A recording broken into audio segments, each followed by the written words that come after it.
Hello, I'm back again.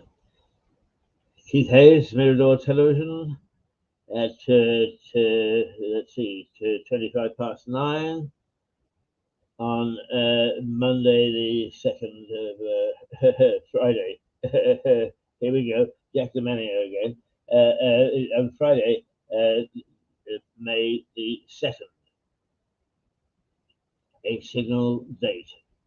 And later on this morning, we have Jamboree, in fact, about 25 minutes' time, along with Philip and Rosie and Melissa. That's right, and I will work in the background. And that normally is a good chat between Philip Meredith and Rosie Hayes, and with Melissa Conti, and they range over all sorts of things. So that's in a little over half an hour's time. In the meantime, we're just keeping an eye on the election, but I thought that we might, since law and order is one of the key themes of this election, and one of the key things that is bothering people, I thought that we might just show if we can find it, one of our old crime programs for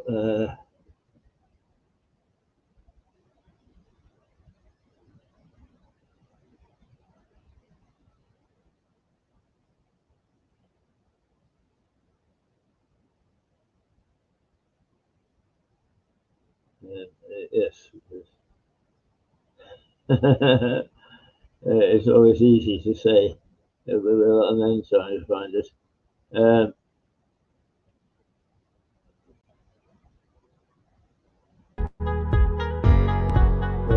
Let's take a break.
Well, good morning, and it's a decent morning.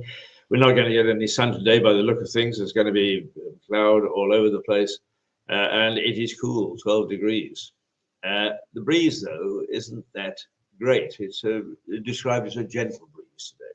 So if it's a gentle breeze, then I'm happy to say that the chill factor won't be that great, and it should feel like 12 degrees. Perhaps even warmer if we feel like trotting around. Keith Hayes with Mirador Television out of Lewis, and this morning, God willing, and also the technology, I shall be joined by Robert McDonald, an old friend, a school friend. We've known one another for, letting on about 50 years. And we've maintained over the years on and off good contact. And Robert became a very successful industrialist and introduced training methods for which he was given what should we say, recognition by the monarch. So a man of some depth and experience, and hopefully I'm keeping my eye on the little thing that is supposed to come up and let him join me. Certainly the link has gone through. He says he's got it. So now it's down to the technology of Streamyard, which is the technology we use at the moment. Let's see how they make out this morning. We have had some problems, but hopefully we're not we're okay. So I've just I lost internet last night, and I did all the things that they said, and I went through and eventually tapped on, and it said, no, you've got a huge problem, and so on.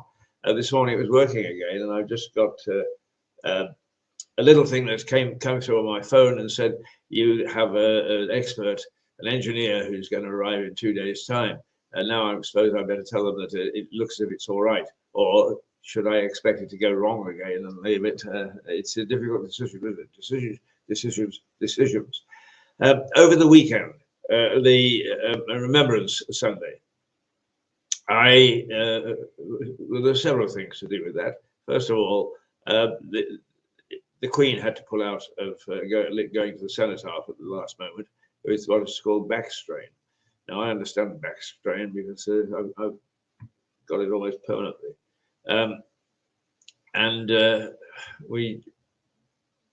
It happens to all of us, doesn't it? But are there alarm bells? Because she's been rather unwell for about 3 weeks now. And she is our head of state.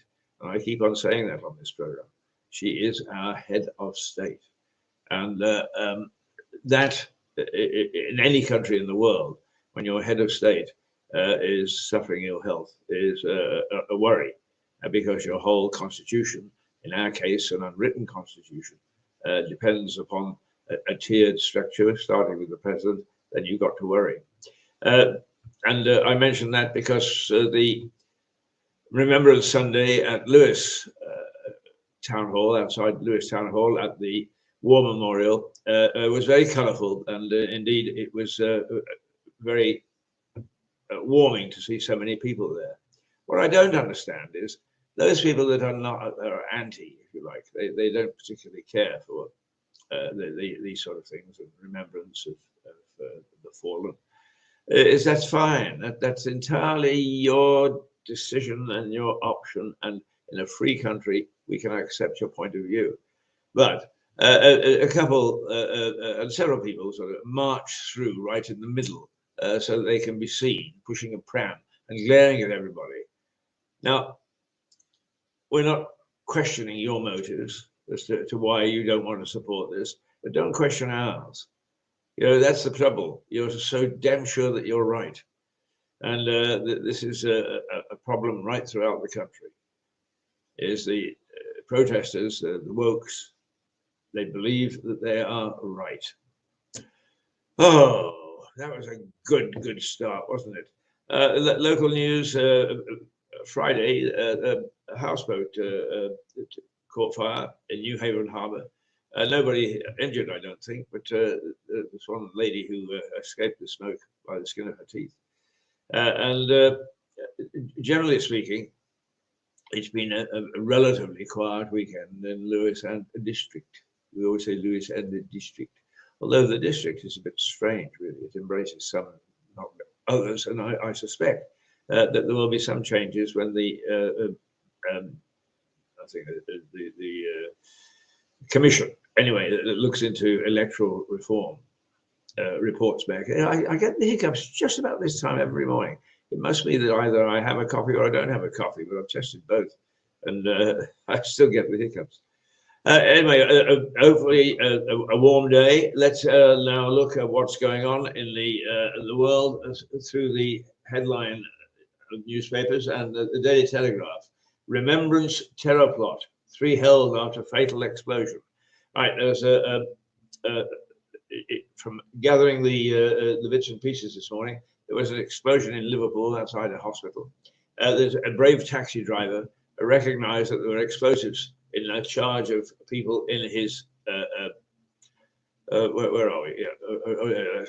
Yeah, in his cab, and he locked the doors. A very brave man, and the explosion went off, and there were some people killed. He was badly damaged. He's in hospital, and there have been 3 arrests. So we that is the main headline for many of the newspapers this morning. Is terror returns. The Poppy Day bomb rocks maternity hospital. That's the Daily Mail. The Daily Express. The palace calms fears over the Queen's health.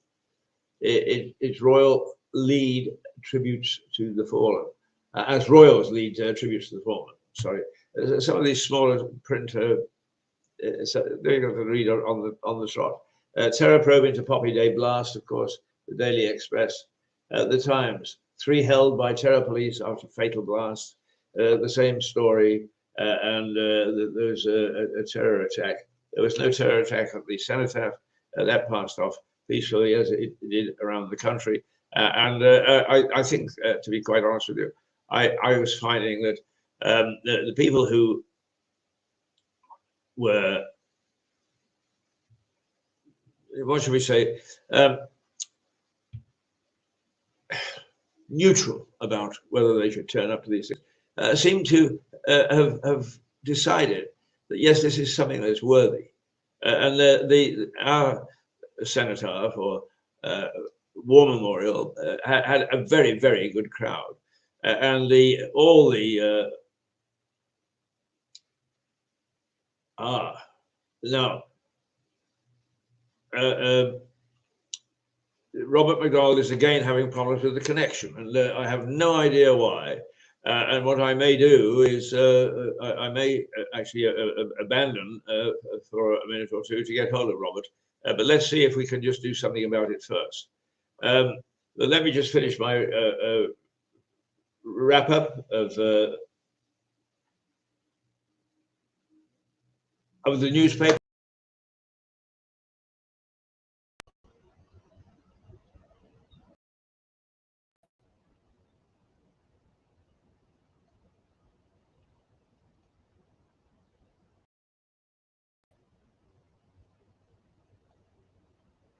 Well,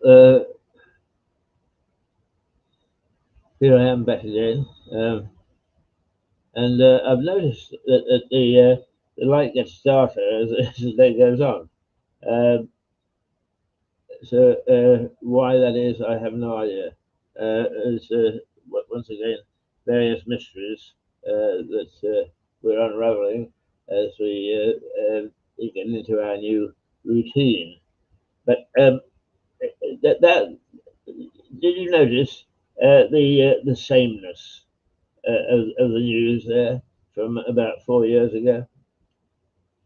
The only time that you could tell that it was a different time era was when was Her Majesty still. That was the only time that you could tell that there was a difference in the time frame. But that was this program 4 or 5 years ago, and it's still very much the sameness of what happens on a day-to-day basis. It's amazing.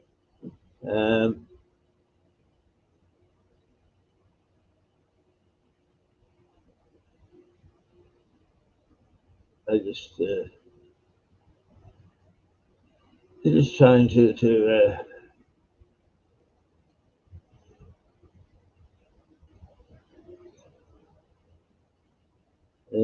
find a little bit of stuff to pad in, but of course the big news is Nigel Farage's candidate taking the seat off Labour.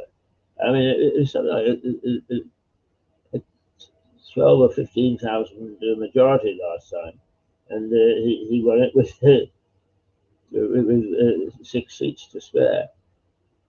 So that's a big move for Farage.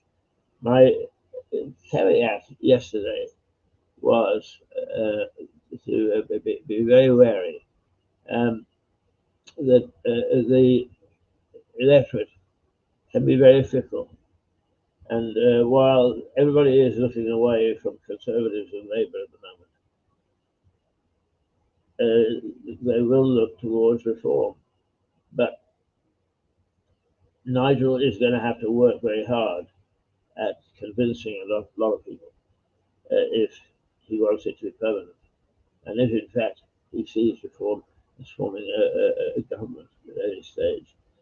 Kimmy Badanet has said that she would consider a merger with reform at some stage when it's in the interest of everybody.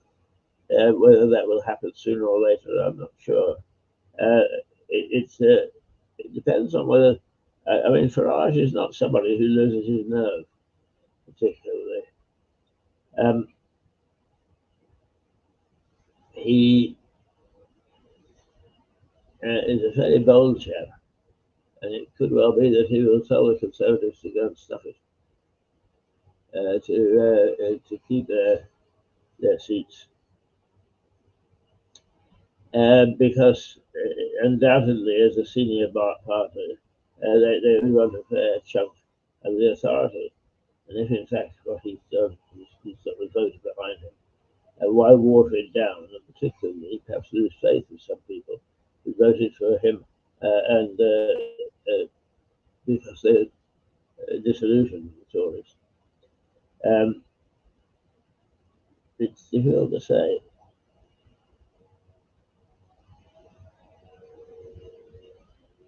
Let's see if we can.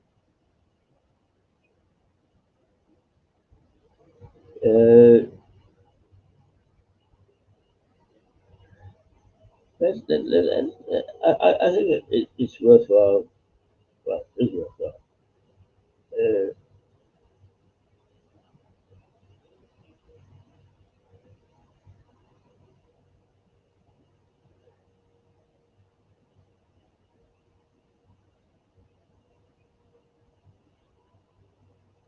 What happened in the local elections overnight? What is this? Right, the Knife Edge Runcorn by-election, but also it's one a mayoral candidate for a Tory MP, Dame Andrea Jenkins, getting 42% of the vote in Greater Lincolnshire, a long way ahead of the Conservative candidate on 26%. But Labour upheld the mayoralties that they've already got. So there wasn't a big swing there. The North Tyneside, they held the majority by just 400 votes. Certainly everything was cut down. It was also tight results in Doncaster, with Labour clinching a victory over Reform by 700 votes. And Labour also held on to the West of England mayoral contest with a majority of 5,949. That was much bigger, as the Tories were pushed into fourth place behind Reform and the Greens. But the party saw its share of the vote fall significantly as Reform came a close second in all three races. So Reform are giving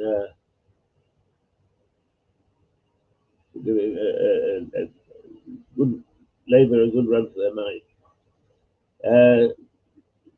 Reform UK making big gains in council seats across England and has a vote share so far of about 38%. Wow, that's pretty high. That's pretty high. That's not doing too badly at all. Conservatives have lost more than 60 seats in early results, with Labour, which was defending few seats, down 13. Northumberland County Council is the first council to declare and will stay in no overall control, with the Conservatives having the most seats and Reform a close second. Reform UK appears well on the way to winning control of Lincolnshire County Council after taking 30 of the first 36 seats to declare, with Labour on 3 seats, the Liberal Democrats 2, and the Conservatives on 1. The party is also making gains in Staffordshire, winning 24 of the 30 seats declared so far. Right, who's still to come? Results for the remaining 2 mayoral contestants in Cambridgeshire and Peterborough, and Hull and East Yorkshire, as well as the majority of council elections, are expected to start pouring in from Friday afternoon. Oh, that's this afternoon. The host council, the first council results are expected from around 1300, with the bulk due early evening. Conservatives are defending the most seats and expecting heavy losses across the county in places such as Lincolnshire, Victoria.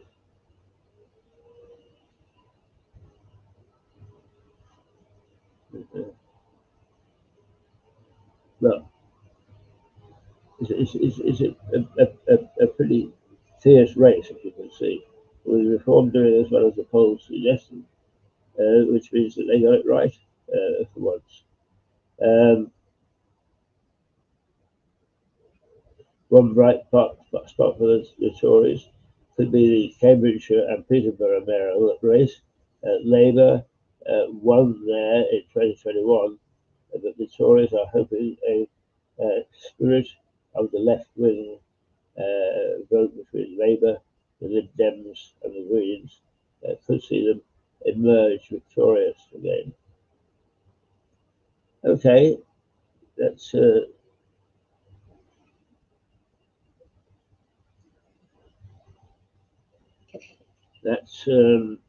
more or less the way the country is. Let's start to invite people to the Jamboree. Let's get out towards that time. We've got Philip Meredith.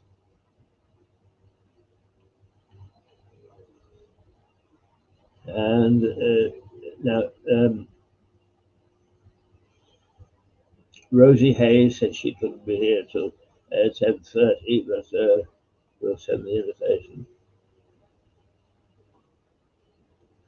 Okay. And Melissa Conti. We should send on to Paul Cheeseman, who's our new general manager and doing a very good job getting us slowly organised.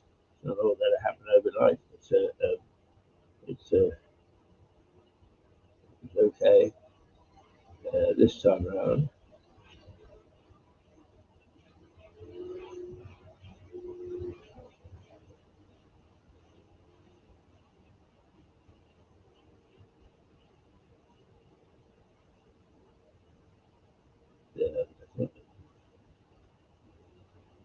Send them off. Hopefully.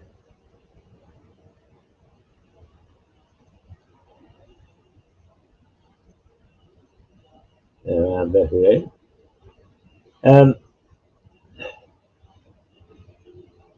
Just a little bit about what's happening at Mirador. We are now broadcasting as live. I say as live because occasionally you're going to record a program there. On Thursday and Friday, with most of your favourites broadcasting there. And we are then going to build backwards. So as we get new programs or old programs rejuvenated in a fit state, then we shall add them on a Wednesday, and then on a Tuesday, and then on a Monday, until we're back to 5 days a week. In the meantime, you won't miss anything. You won't miss any of I hate to say favourites, because nobody ever knows who's favourite and not. But regulars, shall we say. see, and you can watch at your leisure. So we'll see how we go uh, with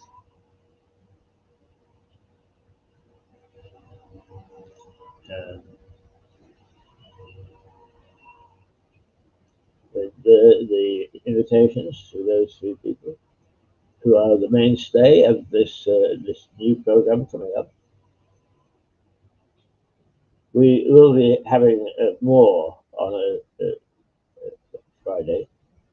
One of the things that is always a difficulty, and it doesn't matter what role in life you're undertaking, is you can say we'll do this, this, this, and this, but then when you're subject to people, it doesn't always go according to plan, and you can get left hung out to dry, as I sometimes am. I'm perfectly happy in doing that. But bit by bit, I'm hoping that I shall be able to go to sleep at 8 o'clock in the morning and not wake up until midday, and it all will be done and dusted. Really can't do that yet, I'm afraid. But I'm glad we're coming to the end of a week, and it's nice that we've got Monday off. Um, it crept up on me. Uh, another bank holiday on Monday, and next Thursday there will be a series around the country of people holding VE Day parties, and we have one here in this complex, which is known as Cleve Down. I'm told there are about 50 people who are going to show up, and that it's a nice party, and I shall look forward to it. Undoubtedly, we'll have whoopsie you, and I know there's going to be free food and drink. That's very nice. And Teddy, local DJ, is going to be playing the music. So it'll be something of a party atmosphere. How long I can last, I don't know. One of the big problems with Parkinson's is that your body wears out quite quickly. If I can sit down, I can last a bit longer than I will if I have to stand. If I have to stand is not lasting very long at all. Never mind. It's all the best parties come and go without us.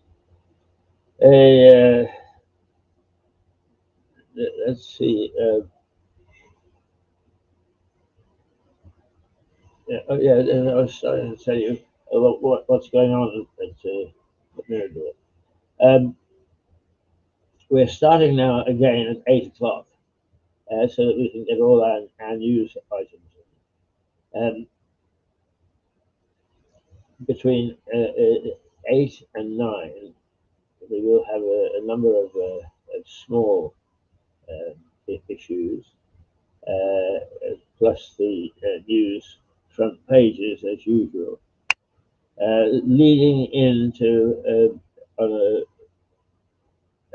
Thursday, Richard Barton, who is broadcasting from hospital, believe it or not, at the moment. Richard gives either an interpretation of what's going on in the law, where it's a bit confusing, or recounts one of the famous trials that either he took part in or that he's aware of, to help us enjoy and savor what's happened in the past.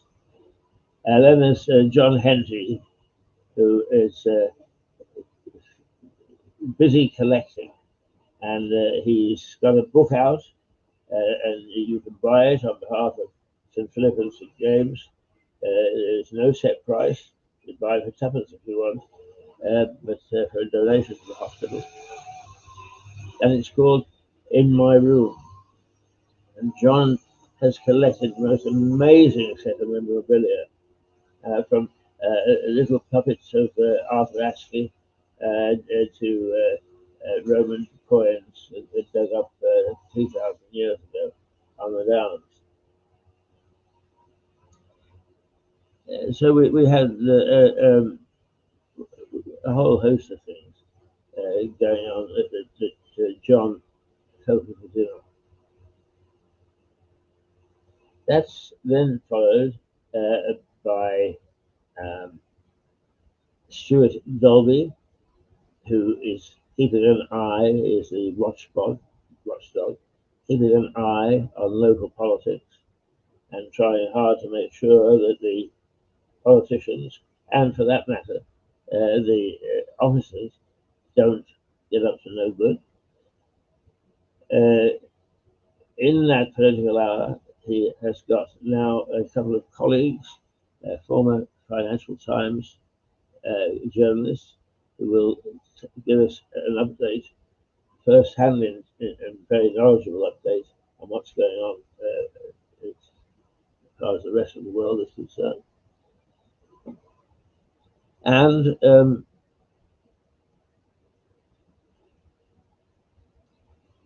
we yes, and then just to top off the afternoon, we hope John Prideaux is working on a horse race, so we can have a horse meeting, and it's done in artificial intelligence. And well, here's some of his artificial intelligence very quickly, because it's worthwhile. Just taking a look, because the horse race is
In the lead, we have Harry's Lament, looking as blue as the sky overhead. Right behind him is the Purple Hat, looking fancy as ever with a splendid purple hat and matching horseshoes.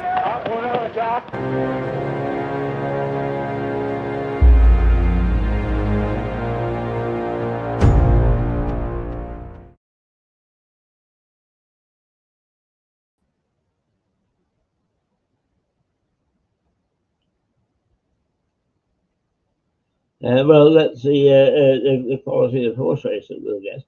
And the wonderful thing is that John has devised a system where no two races will end the same. And he doesn't know any more than anybody else knows who will be the winners. So it makes it quite exciting. And you can place a bet on a horse, not knowing what his chances are going to be. The only thing is that we want to make sure that we don't fall foul of the law, and that we're doing the right thing. Because entertaining it might be, we don't want it to be illegal. So that will come at the end of a Monday morning. back to Friday now, and once again we will have our first hour is with news and information.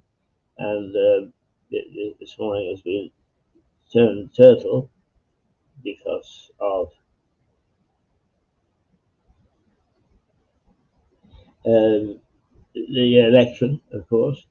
But we'll have the news headlines and the weather and so on, and then some commentary. But also we plan to have interviews with people from overseas, so that we can see what on earth is going on in any given morning.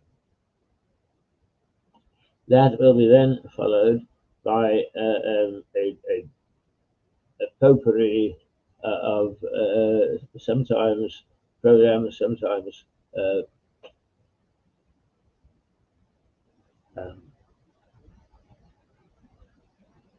sometimes information.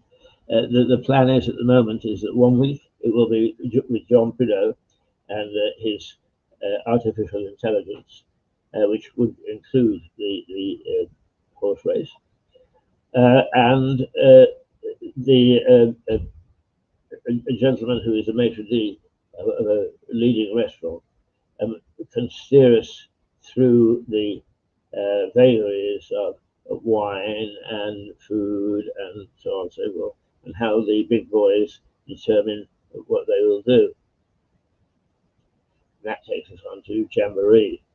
Now, we also hope to have a capper at the end of Jamboree, which ends around about 11:15, 11:30, and have Suzanne Mouchot in talking about her opera company in New York, which is really a very daring and innovative organization. And we hope that we'll get a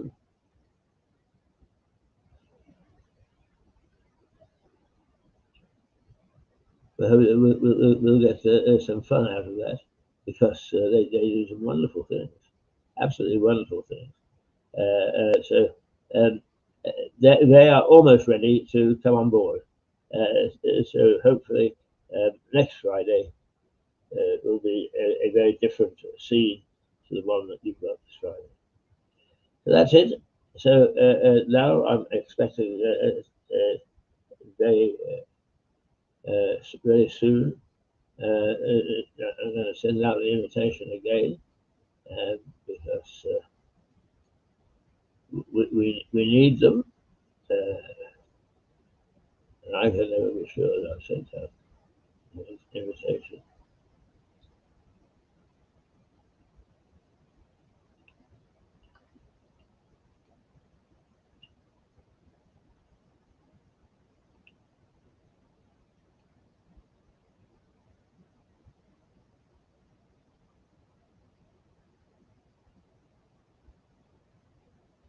Let's see.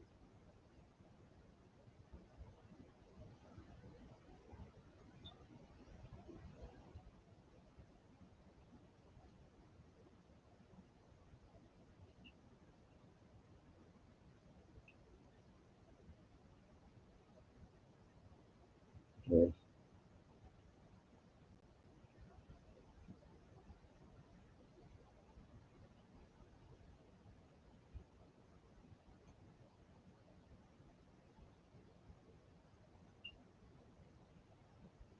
Yeah.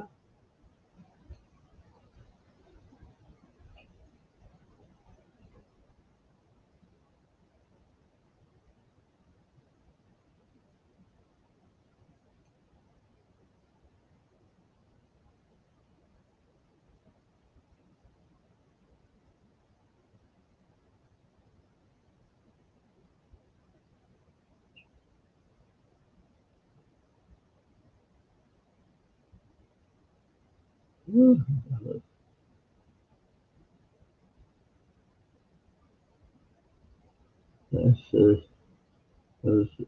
go through it again.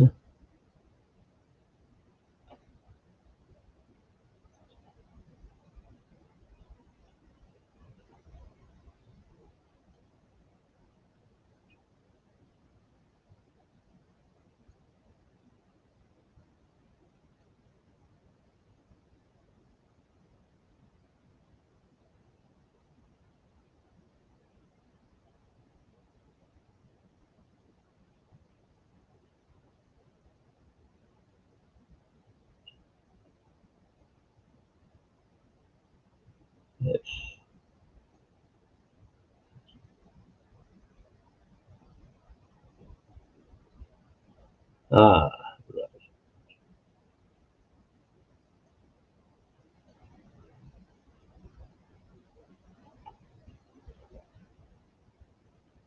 He's gone.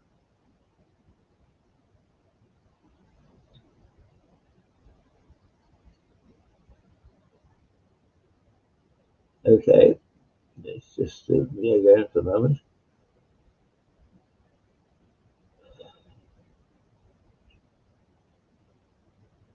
Hopefully Philip is there.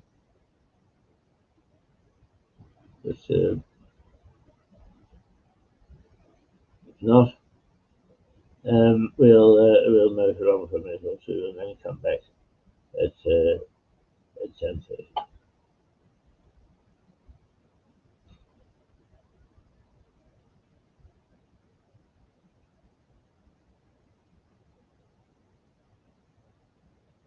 It's a long stint. We don't think television is easy. It's a long stint.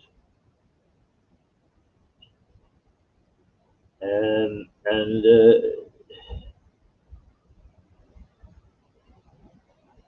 some of you around the waist isn't quite as marvelous as you think. It can be very tiring, particularly if you've got something like Parkinson's. We'll leave that aside for a moment. And nobody makes any excuses for professional weariness. It depends on what you put into yourself, or what of yourself you put in. Let's put it that way.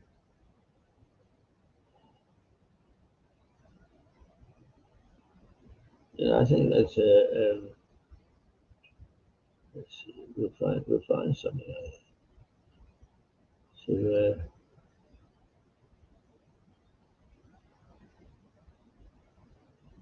play.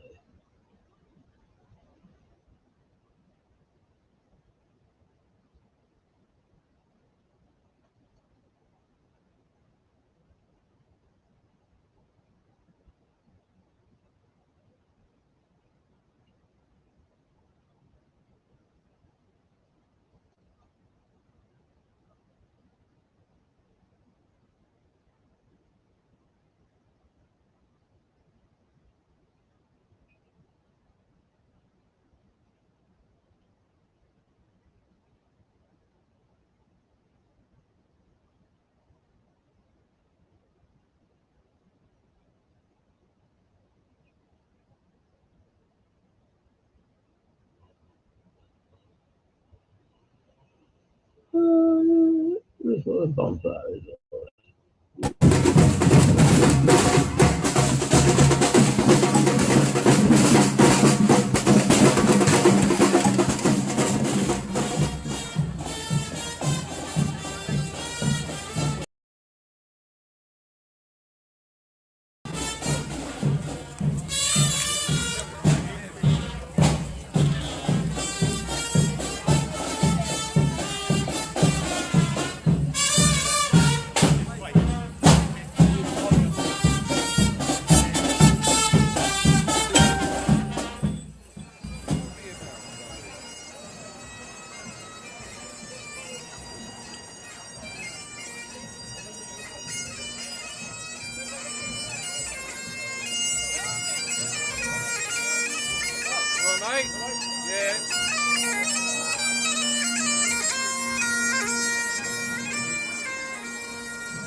Well, it's 6 months away yet, but it doesn't hurt to be reminded of the fact that this is the central celebration of Lewis is bonfire, and just how spectacular it can be.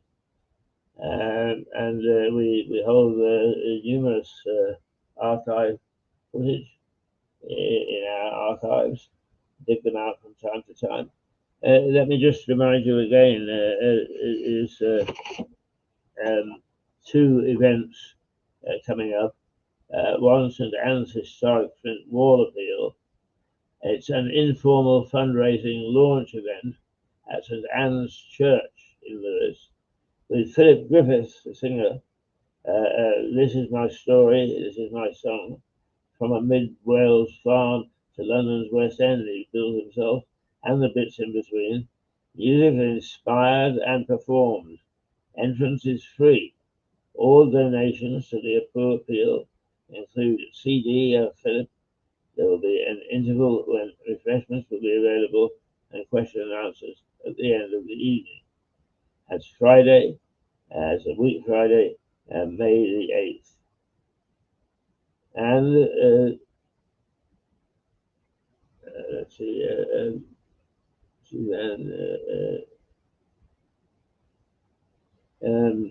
Suzanne Musher is busy getting us ready to go to New York each Friday as well.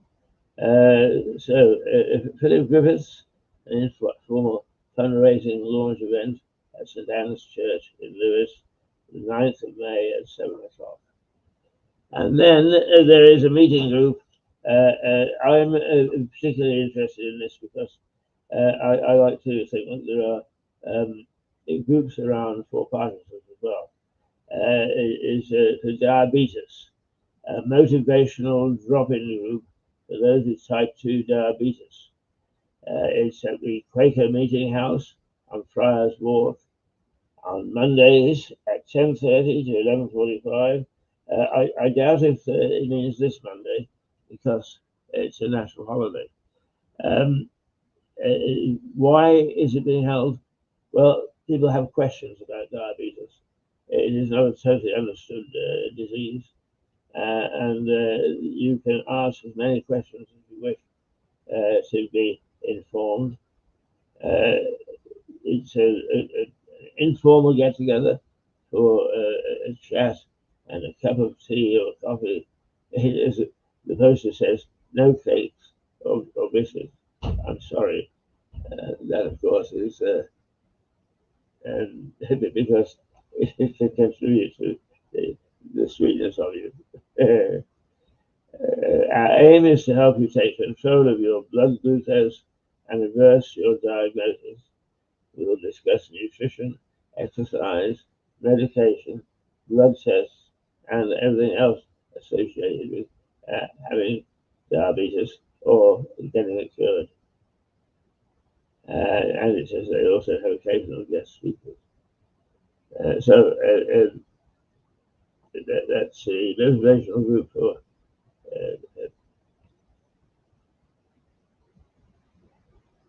diabetes. It's Lewes Wharf, House of Friendship, 7:30 to 11:45 a.m.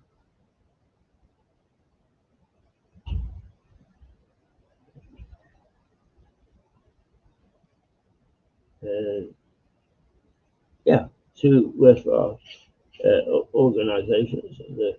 And why have we picked them to promote? Well, because the organisers dropped by the Black Horse pub to see us, and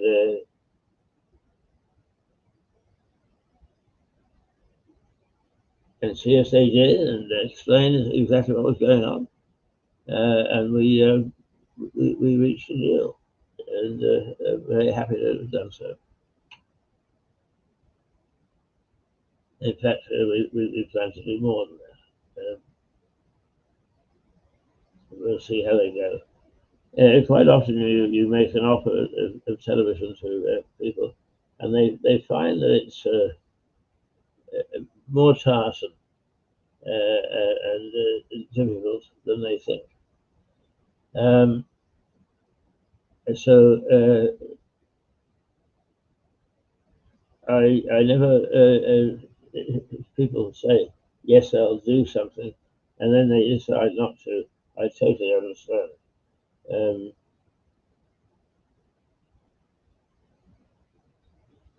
So it's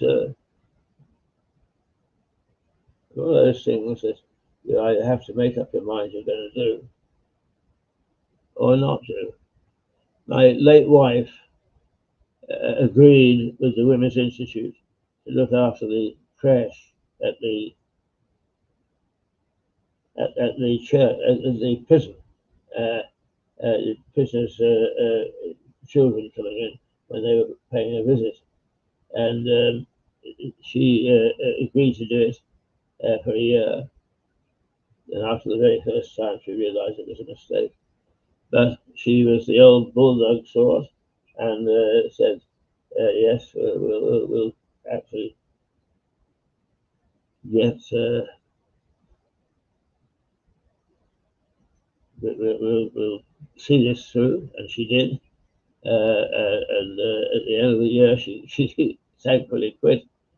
But it was tough work. It was hard work, and doing television is much the same. So if people quit after a session or two, we totally understand. Those of us who are absolutely sold on the methodology. So let's see if we can find something else just rather than me just talking. I mean, I like talking, but I'm getting very quiet.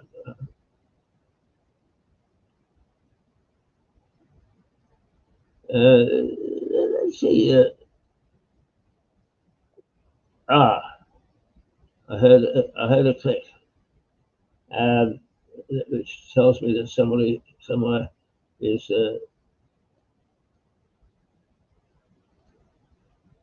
It is. It's Mr. Philip.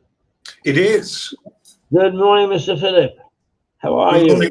Good morning, Mr. Keith. I can't tell you how good it is to see you.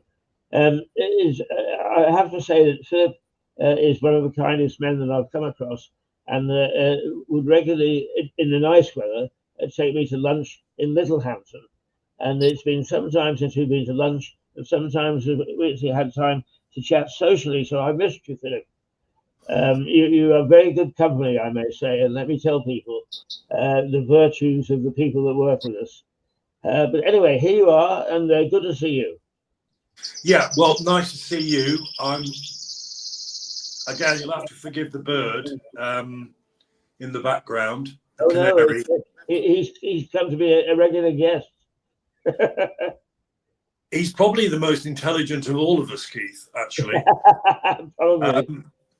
But, well, firstly, I've literally just got back from the dentist because I had to have a filling redone, but I'm back in good time. And yeah, we'll have to put the absence of the Arran View to rights, because it was, of course, closed down quite recently for a while for refurbishment, but I think it's reopened.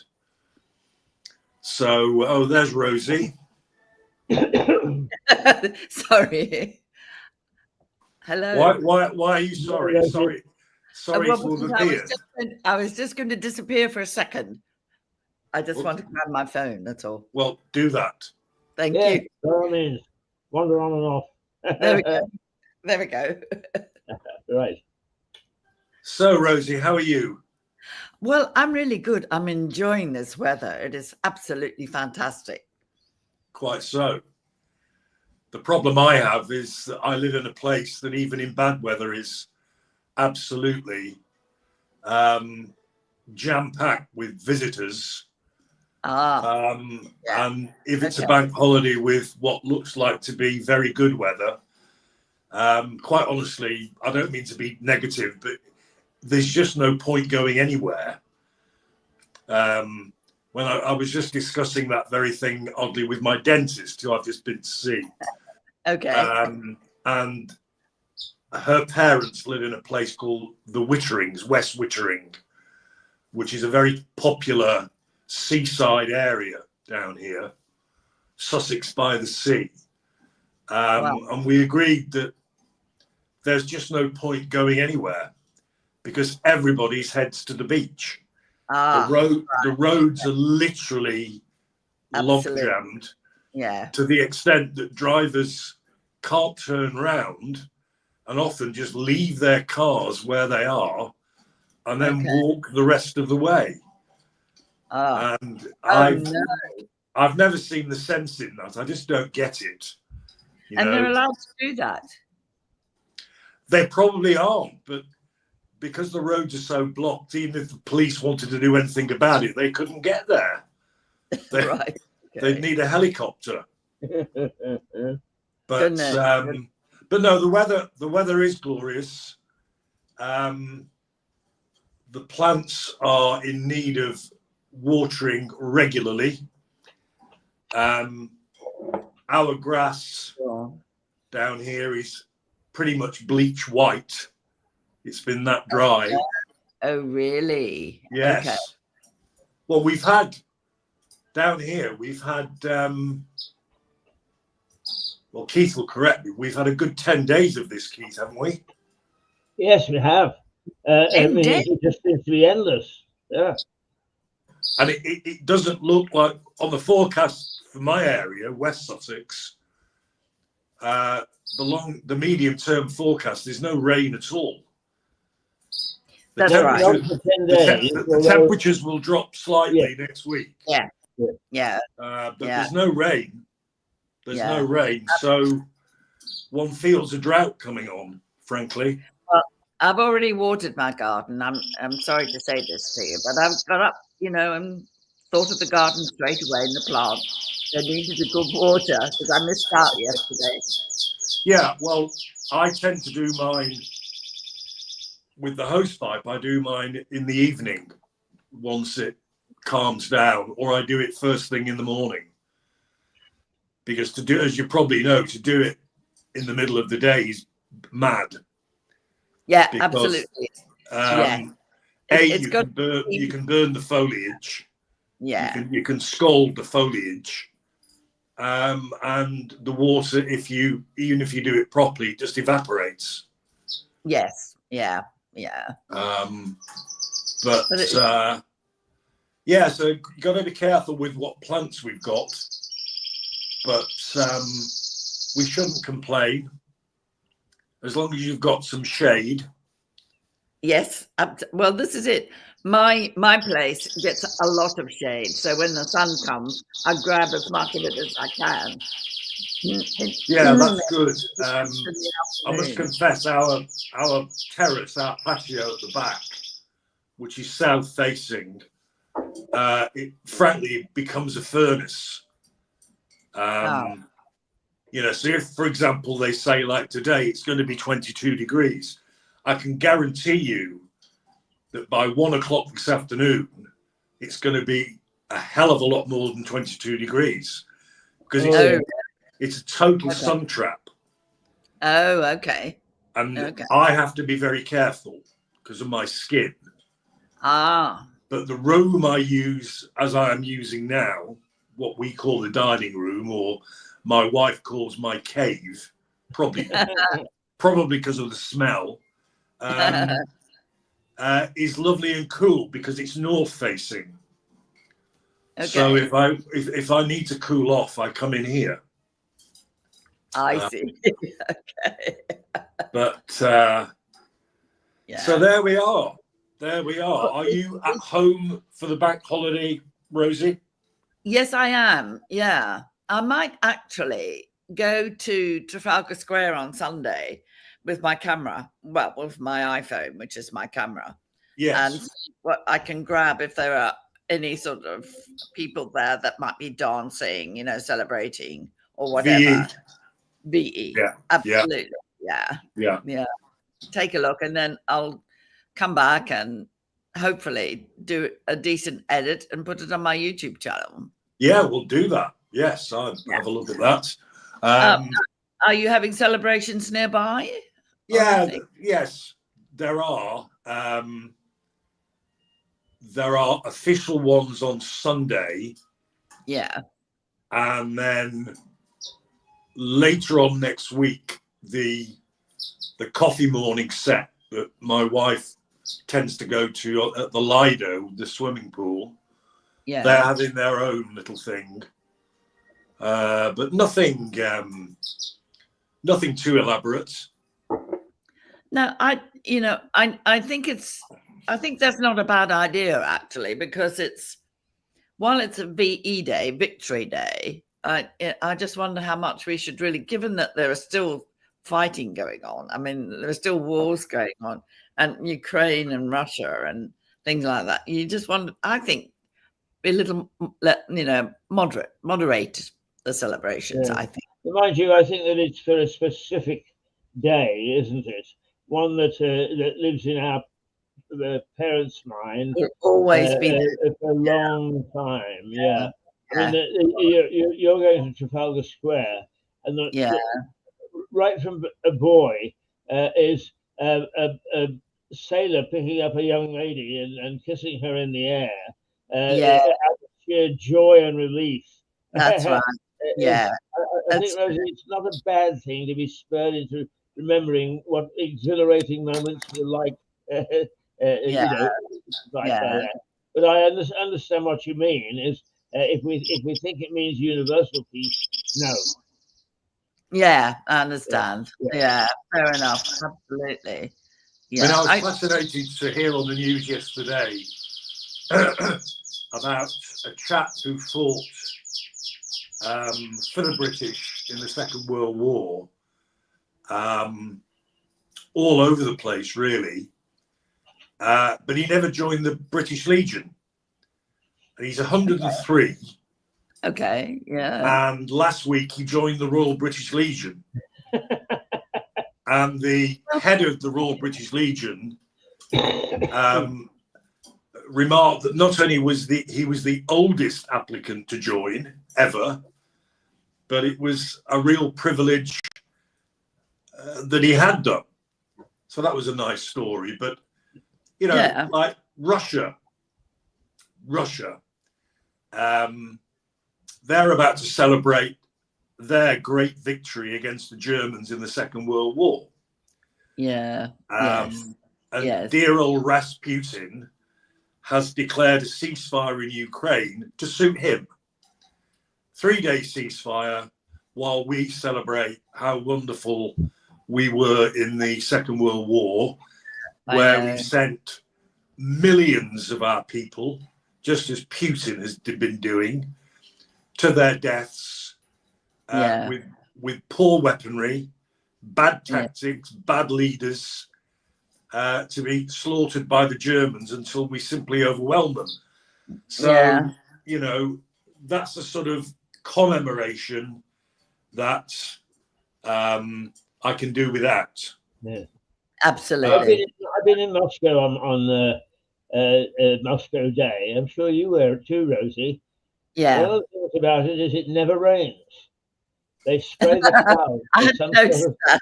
It's silver thing, so it never ever rains. So they can have their parades and their tanks and so on and so forth. And the commanders don't get trickles of rain down the back of their coat.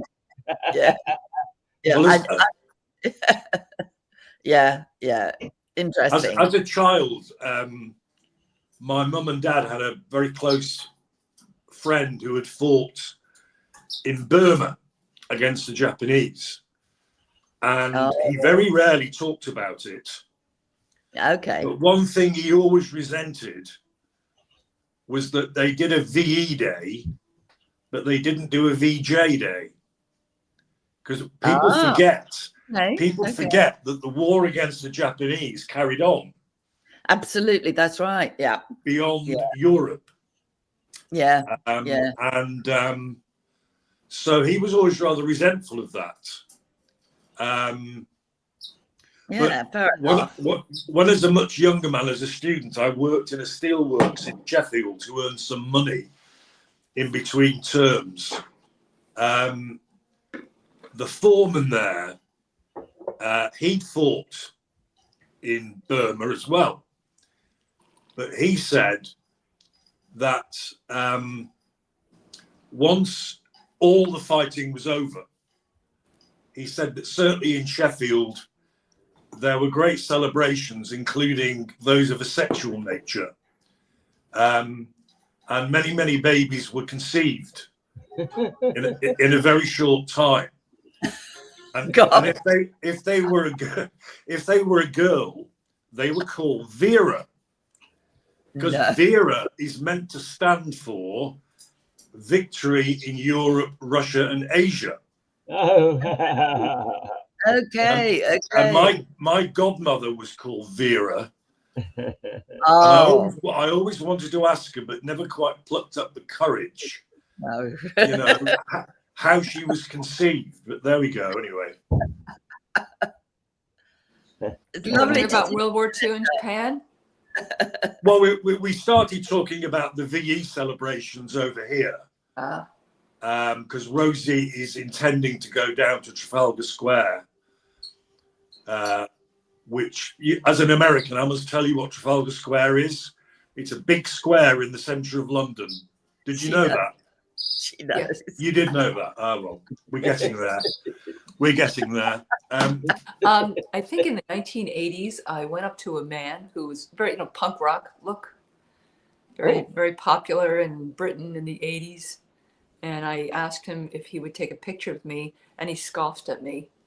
So, yeah, that's my memory of Trafalgar Square. I don't believe that. Unpleasant. I was just being a tourist. And then probably a pigeon pooed on you as well. So yeah, there were a lot of those. Yes. So Rosie's going to Trafalgar Square in the hope of getting some footage of. Interesting your discussion, I guess, a little bit about Japan. My father fought as a Marine in the Battle of Saipan. My goodness me. That was the bonsai attacks and the suicide cliffs. Yeah. And he was, what they did was, and it's interesting to have listened to him because what he said matched with history. So immediately when they landed on the shores, the Japanese picked off the officers immediately. Yeah. Which by now, nobody in war, you're not an officer. You don't act like an officer. Nobody can indicate you're an officer because they'll kill you first. Yeah. And so he ended up acting captain, going from private to acting captain very, very quickly. And, he was in a foxhole. He watched his friend's head be blown off. He was in the jungles. He was chased. That one last chase that the Japanese made pushed them out. He was chased by 6 Japanese soldiers. And so, the men of that time or women would never get counseling. So he had PTSD until the day he died. The night before he died, he was having one of his usual recurring dreams of being chased by the Japanese, and he would wake up screaming help. Good God. So I would try to time it where I would stop it. Dad, wake up, before he started screaming. So yeah, it was really weird to see that firsthand. Yeah, I bet. Yeah. He was a very contemplative man. He was a very quiet man. I think a lot of Asian soldiers in the Asia theater were very quiet. They didn't talk about the war. It wasn't like the European soldiers where they joined the VFWs and they would talk about it. Never talked about it. And the only time I ever saw him cry was when we were watching the movie Bridge over the River Kwai. Yeah. Oh, yeah. I saw the tears coming down his face. I was like, never in my life. I was with him for quite a long time. I never saw him cry except for that movie. Oh. So, yeah. Yeah. Yeah. Well, before you came on, I was mentioning. I'm sorry, Rosie. Do carry on. No. I just wanted to say that was a very sad and good story. It's both things. That's all. Yeah, yeah, it was rough, and I think that's one of the reasons why I would like to. I'm getting involved with this group, Disabled American Veterans, helping them, a volunteer. Yeah. I figure later in my life, as I retire, I want to do something a little bit with a little bit more purpose. You know, right now I help very wealthy people get very wealthy, wealthier. Wealthier. Well, you know, it's interesting. That's an interesting job because they still are miserable, even though they're very wealthy. Yeah. You know, isn't it the idea, folks, that if I get really wealthy, I'm going to be happy every moment of every day. Lie, lie, lie. Yeah. It's a lie. Yeah. Doesn't happen like that. I deal with billionaires. Just before we go off the war, though, you know, the time scale is something that is remarkable. I was reading a book as a young boy. It was the Colditz story. And I said to my grandfather, who was sitting in the same room, you know, Gran, this book is quite interesting. Yes, he said, I was in Colditz. And I said, you're too old. No, he said, in the First World War. They were held in Colditz Castle in the First World War. During which, on Rosie's, Melissa's point about the officers being killed, that was something the Germans perfected in the trenches. Whether it was direct rifle or machine gun fire or snipers, they would always go for the officers, particularly the lieutenants. And the death rate throughout the First World War of these young men, usually from public schools, who came in straight as lieutenants because of their social ranking, they were just wiped out. They were wiped out. Because as an enemy, as an opponent, it makes sense. Right. You know? Which is why they don't have any indications in war that they're officers. They're never to be saluted. They're never to be even, you know, they're the same. Yeah. Well, I mean, take for example, what I believe is a very accurate film, Saving Private Ryan. Yes. The opening scenes of which are just incredibly authentic and frankly horrible. Even then, the American forces, even their helmets, let alone their uniforms, indicated their rank. Right, right. So you've got Tom Hanks, who is, I think, a captain, with this particular insignia on his helmet, showing that he's a captain. Yeah. It's good to hear they don't do that anymore. No, they don't do that anymore. Put your they ego don't. aside, folks. We don't care what you are. You're in trouble. That's what you're all. Well, if you'd like to hear a fantastical, because it's almost unbelievable story, again, during my childhood, I was good friends with a couple of lads my age from a family called the Monahans, and their father had fought in Burma. And I remember seeing one summer, whatever it was, the weather was good, and I could see this huge scar on the back of his neck. And being a cheeky so-and-so, I asked him what had happened.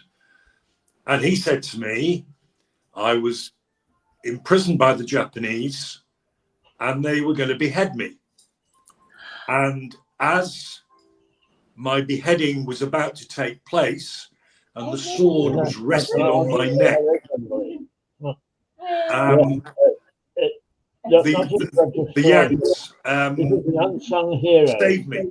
Looked after. They shot the officer with the sword and overran the rest of the Japs. And so I was saved. So the scar was made by a Japanese officer's sword as it was about to come down and behead him. Now, whether you believe that or not is a matter for you, but I believed it. Well, and I found it an extraordinary story. Totally. He was within seconds of death. Yeah. but his mate saved him. Yeah, like the Japanese were just especially brutal. They were Oh God! I mean, brutal. it wasn't It was just a in new the kind Second of World brutal. War.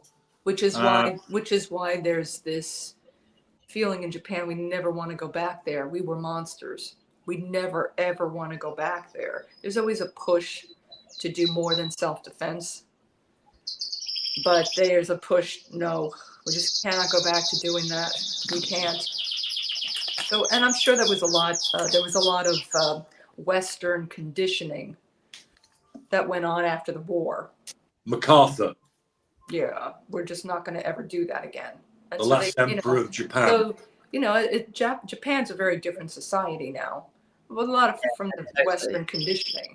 Yeah. So, The but, only little memory I have, which is rather sweet, I think, children were given a spoon to mark the Victory Day. And I remember I was walking down my local street, and this guy stopped me. He said, "Hey, this is for you," and he gave me this wonderful spoon, and I was ever so happy to have it. But goodness only knows where it is now. It was just, Victory Day. That's it. We can't really go on about it too much, I suppose. Yeah, it's interesting. I just never. My father never talked about it. He did talk about it to Connor. Yeah. Quite a bit. Much more than he would have talked to me. I'm a girl. I'm not supposed to be involved in that, according to my father. I'm also not supposed to be a wealthy woman, but that's okay.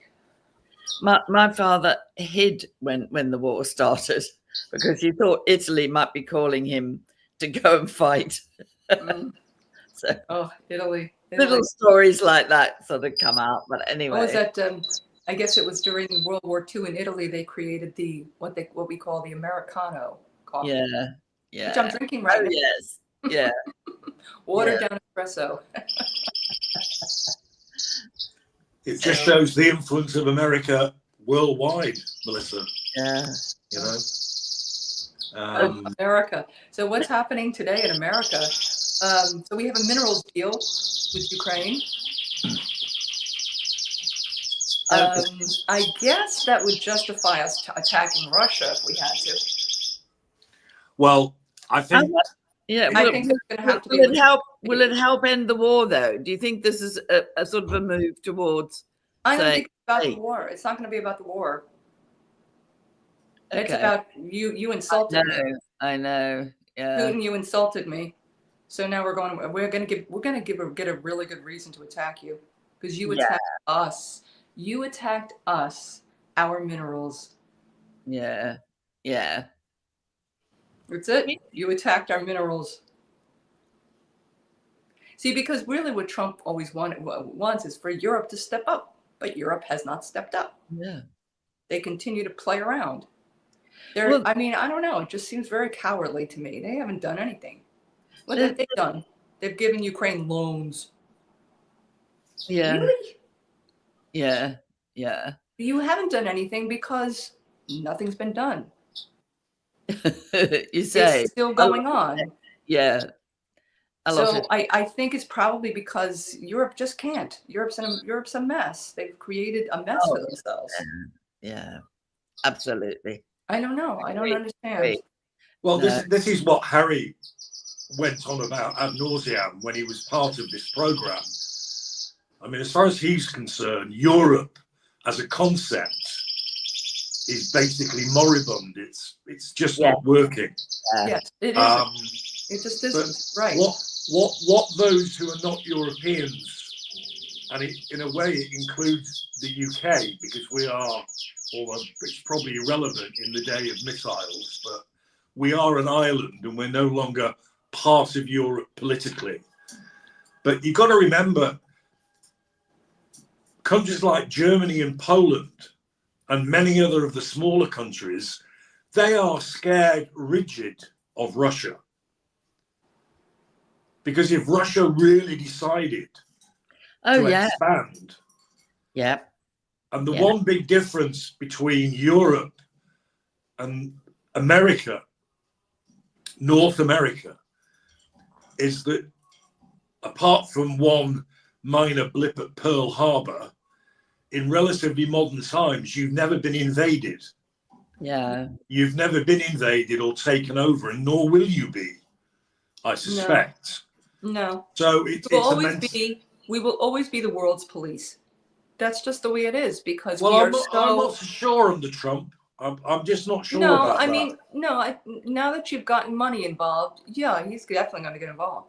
We're going to send a strike force, a strike carrier out there, set up a no-fly zone. That's it. You're done. Well, I hope he does, but I mean We're in Europe. The deal with the minerals. You're the ones over there. Yeah, we know that. Thank you, Melissa. Yeah, you stay put in New York, and we'll get nuked. That's fine. Oh, they can nuke us too. That's. See, the thing is, he's not going to do that, because he would be so nuked. It's not funny. He would be dead. Everybody in his area, in his sphere of influence, would be dead. Sure. They don't want that either. But it's Dr. Strangelove. It's tit for tat.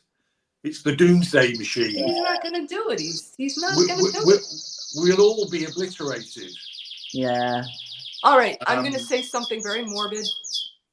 If not now, then eventually. Guess what? You, me, everybody's dying. That's it. You're all going to die. Well, we're all going to die. Every one of us is going to die in some way that we don't know. We are all going to die. That is. And as the older one gets, as I am finding, the more one's mortality the older one gets right here becomes very real. And then when, as I personally have experienced of late, when people of my own age, as well as much older people, have been stricken down with the most dreadful things and have died. Yeah. It's very much on this man's mind. Yeah. Yep. But you're right. None of us have any idea. I lost a friend this week, so yeah. Well, I'm deeply sorry to hear that. It's awful. Yeah, absolutely it is. Awful. And at my age, I'm like, oh, when they get stricken down and it's your age, you're like, oh, wake up call. No, well, that's the memorial service I went to a few weeks ago near Cambridge. He was 2 months younger than me. He was a school friend. Wow. And he died of 2 types of cancer. Yeah, you just never know. Mainly because he smoked too much. Okay. But it's easy to condemn, but he died of esophageal and lung cancer. Well, we're all going to die of something. And none of us are perfect. No. You should have seen the cookies I ate today. It would be nice just to conk out rather than suffer, but yeah, only one person knows what that's going to be, and that's our creator. End of. Correct. Can I just mention some? This will change the subject. I'm really sorry, but no, do it. I was getting sick of it anyway. Nigel Farage. Don't get sick. Nigel Farage. Oh, what's going on with Nigel? Yeah. They now have 5 MPs. They've gained some council spots. Yeah. Wow. It's bound to impress America in a way. Can I ask what exactly is Nigel Farage and the Reform Party? What's their platform? What do they stand for? They're going to put migrants in tents rather than hotels. They what? In tents. They want to live in tents? They're going to put migrants, the illegal migrants that arrive, rather than putting them into hotels or houses, put them in tents. Why don't you just send them back? Indeed, they'll do that as well. Because the countries they've come through won't have them. The French just won't have it. They're coming from France? That's where they come from. They come through France. Oh, through France. Yeah, they start in the Middle East or North Africa, and they come all the way up, usually via Germany, because it's been discovered that it's in Germany that the criminals, the profiteers, are making the boats, sailing them empty down various canals quite innocuously, and then in France they're being filled with immigrants and being sent into the Channel. And so my question is, what are those governments doing about it? The French, because it's dealing with Britain, the French don't give a monkeys, you know, and they never let them back to France. No, they don't. They won't have them back. I don't care if they don't want to go. No. Turn the boats around. But look, Farage and Reform is very Trump-esque. And people are dying as well as they try to cross. So isn't that their decision, though? Isn't that their decision to cross? Well, yes, it is. But the point is made that they are either utterly desperate people, which generally they are, or they are terrorists in disguise. I think both bits of that may well be true.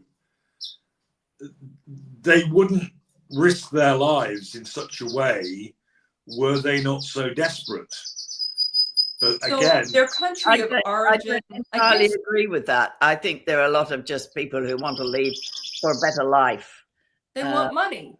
They want more money. Yeah. That's what we have here. I don't think there are that many that are you know, desperate to leave. Human rights.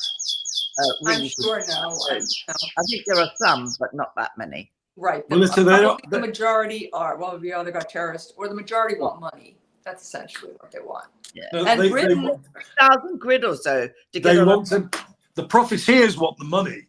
The people in the boats want a better life. Yeah, but they want money. Money to pay for. You know, they pay around £3,000. I've seen and read somewhere. Yeah. Well, the migrants in New York City were given $18,000 prepaid cards, each of them. What, to stay? To live on. And we wonder why now we can't pay for the arts, now we can't pay for schools, now we can't pay for the police. What are people doing? What are you doing? Better, really. You're putting them in hotels. Here's the thing. When you have a lot of migrants coming in, mass migration, you got in New York City a lot of billionaires that don't like to have people loitering all over the place. Yeah. They don't want crime. And so they leave and they go to Florida. They've taken billions of dollars of tax dollars they would have spent in New York City, and they took it out. So what's going to happen to New York City? Because the migrants are not going to fill that gap in the tax base. They're not. And then the city starts to deteriorate and become a place where it's not even livable. And also, I mean, that's what happens here. That as soon as they get on land, some of them just disappear. You know, they don't want to get involved with a hotel. They just disappear and find themselves in various areas dealing with trafficking and drugs and whatever. You all have a situation from the Middle East, and I don't, you know, I'm sure there's Muslims listen to this, but Muslims like to where they are living into Muslims. Yeah. Now we can be nice and kind and everything else, that's fine. But once they get into power, they're going to make changes in your country. They just are. Yeah. Yeah. You know? That's just the way it is. And it could be very frightening because I think, Rosie, because it's mass migration. It's a very sudden change, a very quick change. True. I mean, I got the impression that Americans generally thought it was a good idea that, you know, something was done about migration. Yeah, you know. Because, you know, the through Mexico, they were just breaking through the fences. And, you can't have that. It's called law. That's called lawlessness. It's called trespassing. There's just no way that you do it. Yeah. Yeah. I'm sorry. And then you come to a country and expect that country to pay for you for everything. That makes no sense. Again, if you're dealing with desperate people, and it's the same in the criminal world, it's those who have nothing they're the ones who have nothing to lose. Right.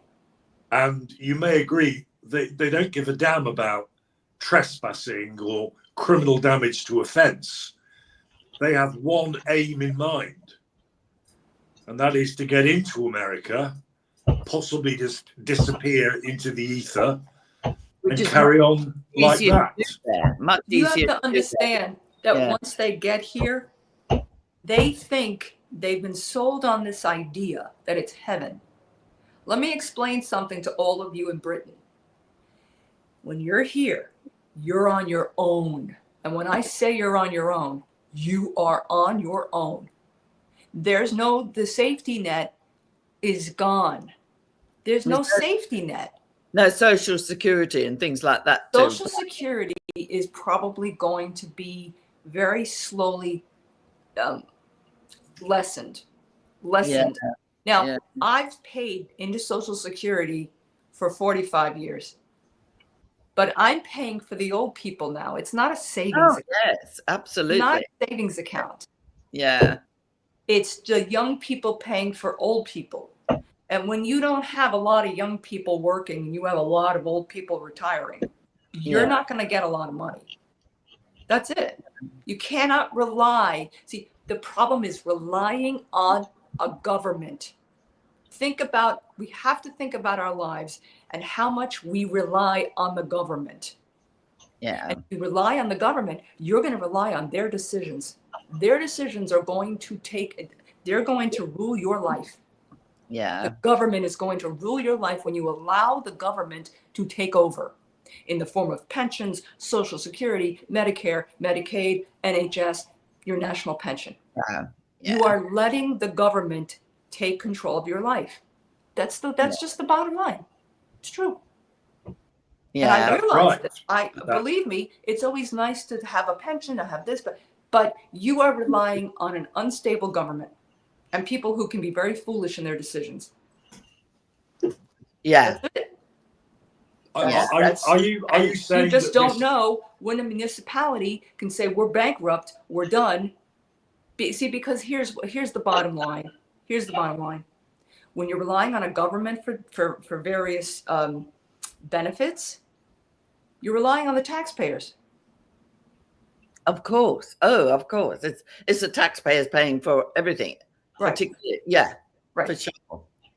And over here in the national insurance you've been contributing to is also part of all your working life. It goes through all this. Yeah. Like if I didn't have a job right now, I would not have health insurance.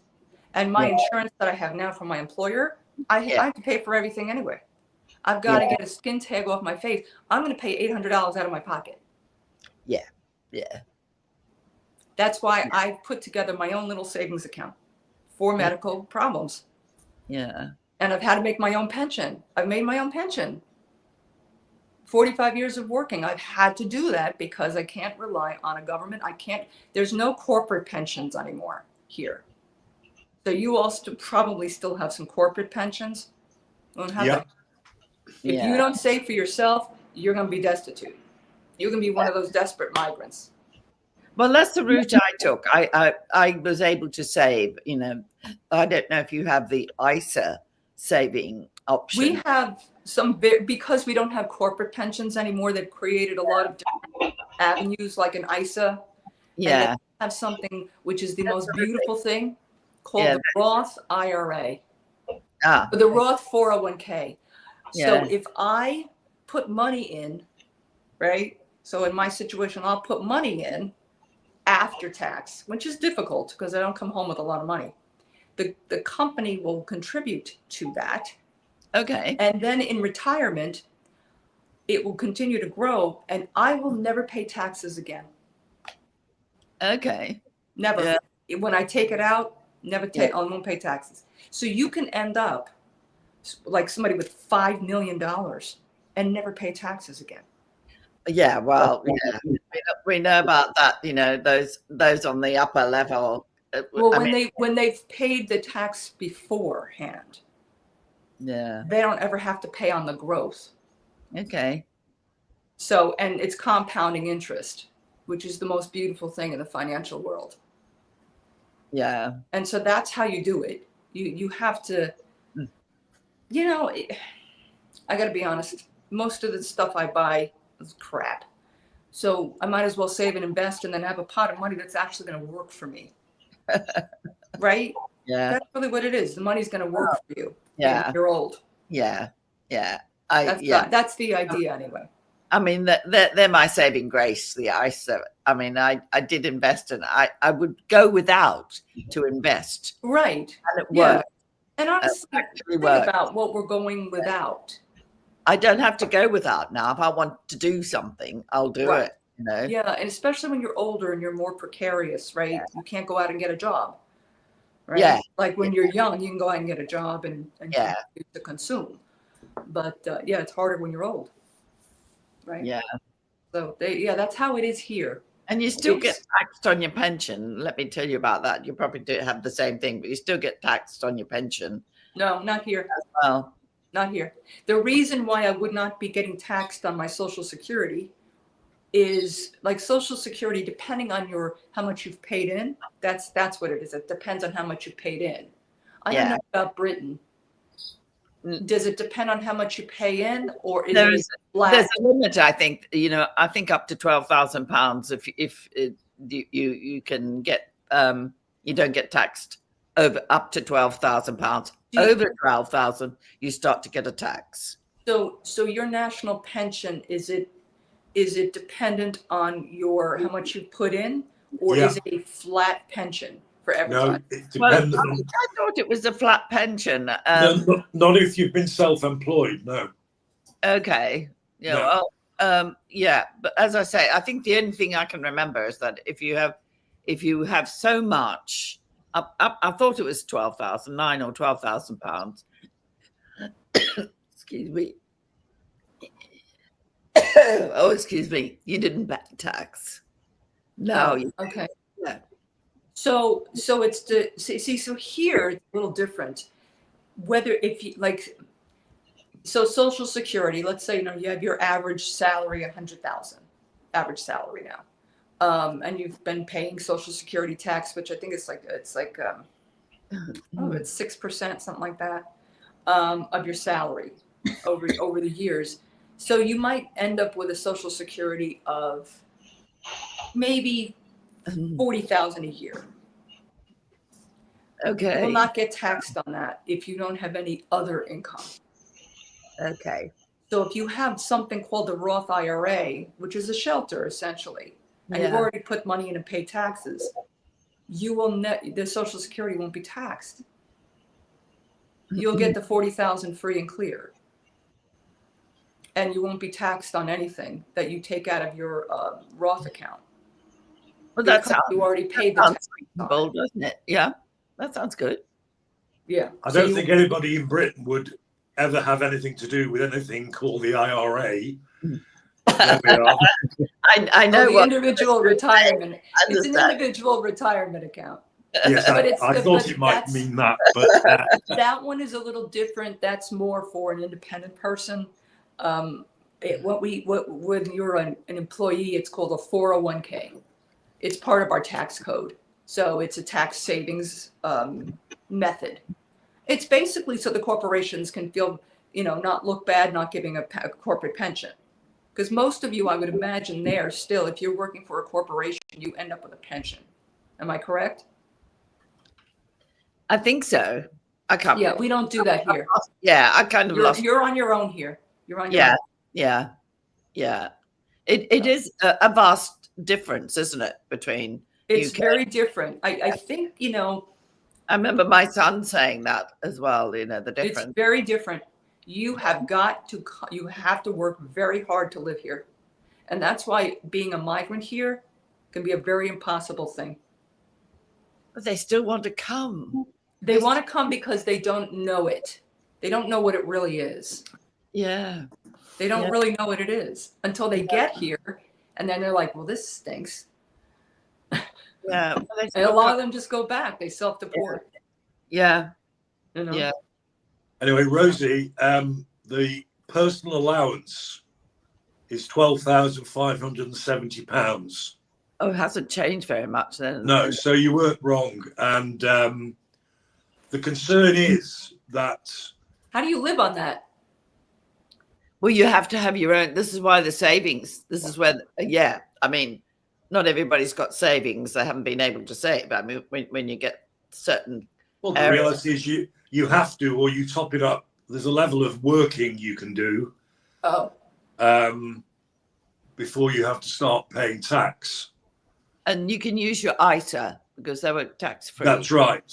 So the ISA is tax free, but if you take money out of the ISA, does it get taxed?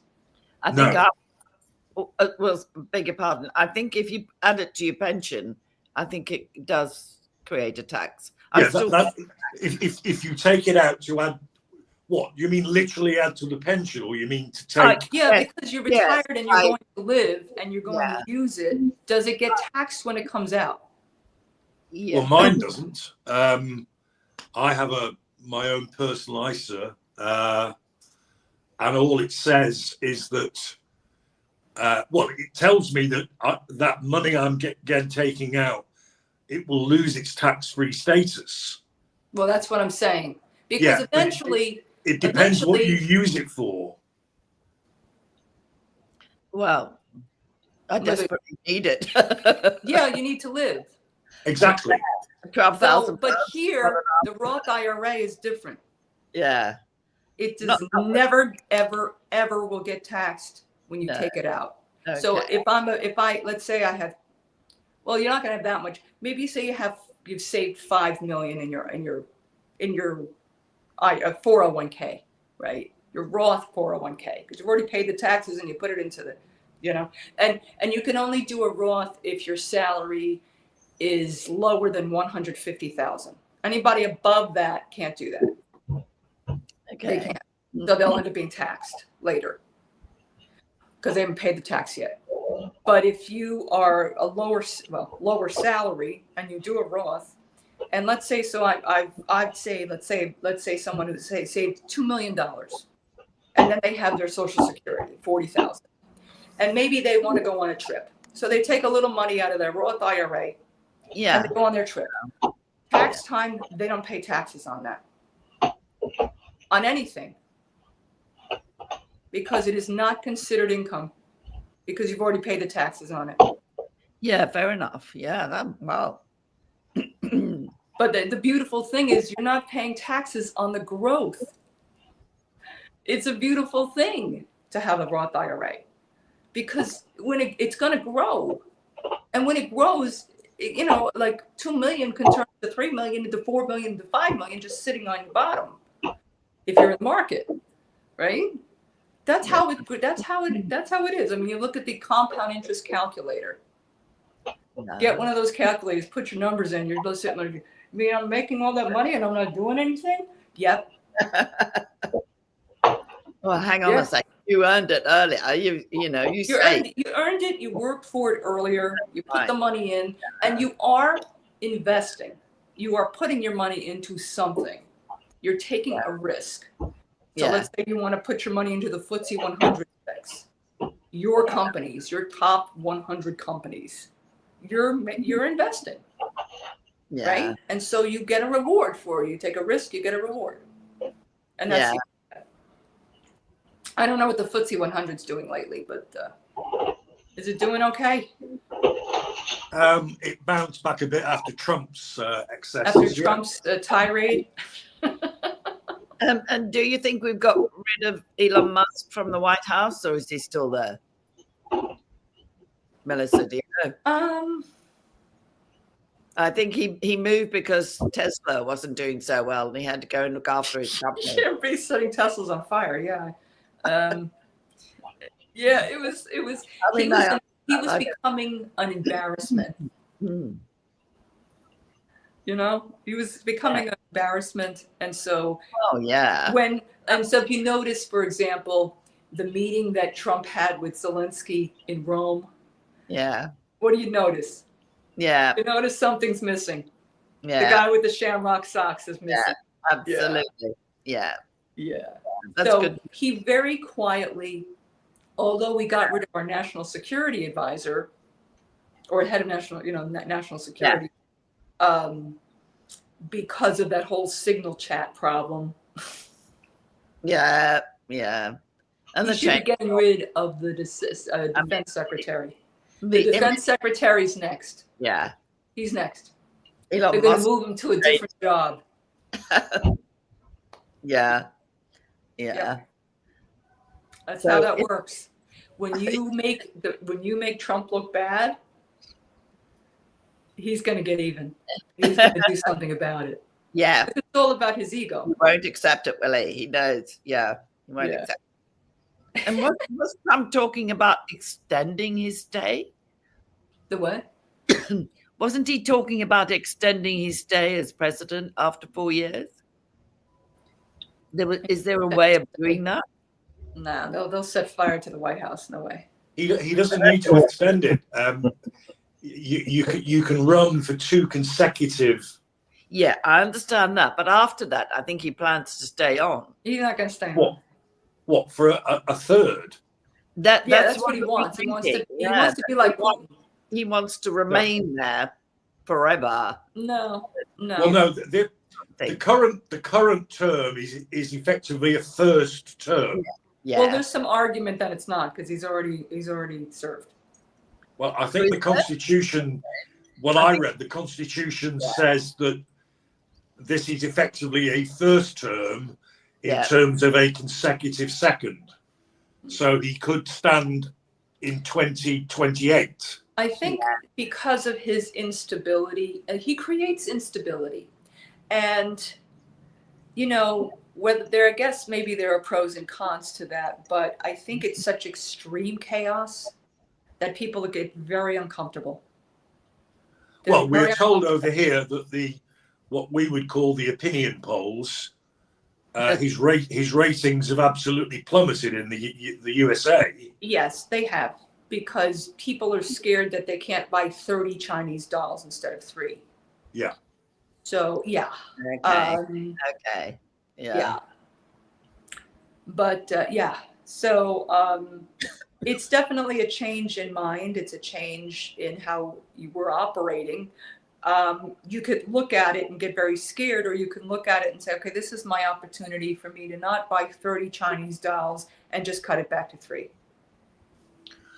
Yeah, well, Apple, the news this morning. Get some USA dolls and get the USA working again. Did you know the Make America Great baseball caps were made in China? Of course. Of course. Everything at Trump, at the Trump store, at Trump Tower is made in China. Yeah. But Apple, we were told in the UK news today, Apple have said that his tariffs on goods manufactured in China will cost Apple Inc. at least $1 billion in the immediate future, and they're going to move their manufacturing from China to India. That's not the point. The point is moving here. But Precisely. Precisely. It's interesting. Let's say that you wanted to buy a pair of shoes, right? Today in the United States, maybe a pair of shoes might cost $50. Okay, $50 for a pair of loafers, right? And they're made overseas, obviously, by people who are very poorly paid and poorly treated, generally speaking, from India, Bangladesh, wherever it is. If you try to buy from the United States, they have shoemakers in Northeast. Yeah, they're $250. Yeah. Oh, there you go. So I think I'd mentioned this last time. So if you really would like to buy USA and you want to buy a very, very high quality, you're going to have to put some money aside and save for those loafers. Or you could buy the 50 pair of loafers that are going to fall apart anyway. Yeah. Yeah. So it's also an environmental issue as well. It's also an environmental issue as well. Because we have a lot of garbage in the landfills because everything keeps falling apart and we just throw them away. Yeah. Melissa, is there any significant change in the attitude of the Democrats, or for that matter, the Republicans, to the fact that somebody like Trump managed to gain the presidency, and that they would learn from this how they'd fallen out of touch with the electorate? Oh, they fell off the cliff because we have a very strong, very small minority of people, very vocal, that want to keep the Democrats talking about transgender rights. And that a transgender woman is a woman. Not in this country, it's not. No, it's not. But that is still the message, Keith. It's not resonating with anybody because not everybody is transgender. It's a very, very small part of the population that would want to do something like that, that would feel something like that. Yeah. And their rights are the Democrats are still captured by that platform. So in other words, they've lost. They're not even, they're on the bottom of the cliff in the rocks, and they just keep staying with the rocks. Yeah. They're not climbing back up the cliff. What are your thoughts about the fact that the Olympic Committee has banned transgender people from... I don't want to compete against somebody who's a man. Yes, this is what they're saying. That it's dangerous. Like, a transgender... It's dangerous. Now a woman running against women is no longer allowed. Like, no, why would it be? Oh. What are we, crazy? But it was happening. That doesn't make any sense. No, absolutely. No.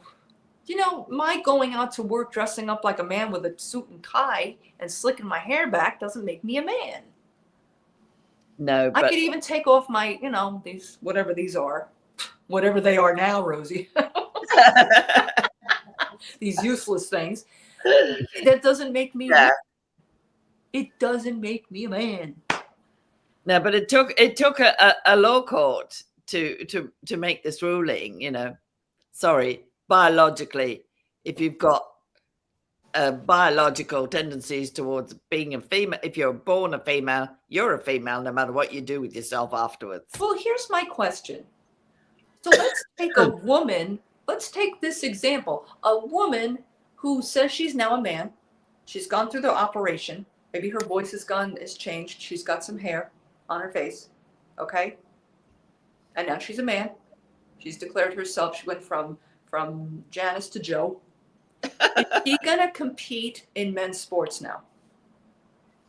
Well, that would be the idea, but they can't now, no matter what. Well, let's say that the court didn't, none of that decision happened.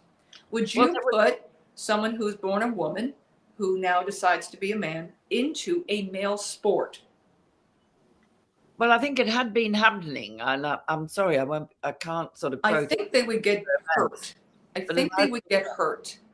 No, it was happening in all sorts of sports, from soccer, the English football type, right down to snooker. So you have, because otherwise they would be in breach of discrimination laws and human rights. Right. Yeah. What the Supreme Court ruling has done is effectively put paid to the former. The Supreme Court ruling is basically saying it is not discriminatory when an original biological gender or sex is definitive. Okay. Human rights, as ever, is a different subject. And yet again, and I speak as if I am dear old Harry, the problem with Brexit is that it wasn't done properly. We are still in the thrall of the European Court of Human Rights. Yeah. And our own so-called Human Rights Act is still on the statute books. Yeah. So you have, I learned this week, you have a leading person who is a man, but he's purporting to be a female as an academic doctor, somebody, and she's taking the UK government to the Court of Human Rights because the Supreme Court ruling, she says, I say she, he says, she now feels contained and segregated because she can't use the toilet she wants to use. She can't go into ladies' changing rooms because she is, in fact, still a man. Yeah. So there we are. So I guess my question is, and I don't know, I mean, it's interesting, like, why does that happen? Why does a man want to be a woman? Well, the claim has been that they were born with this desire. Genetically, they are born that way. They've got. Well, I was born with a desire to be worth $100 million. They've got the dual makeup. But you're American, and money means everything to an American. Because we don't have a government that helps us. There's no tradition or integrity or morality to an American. It's just money, money, money. Yeah, because our government doesn't help us.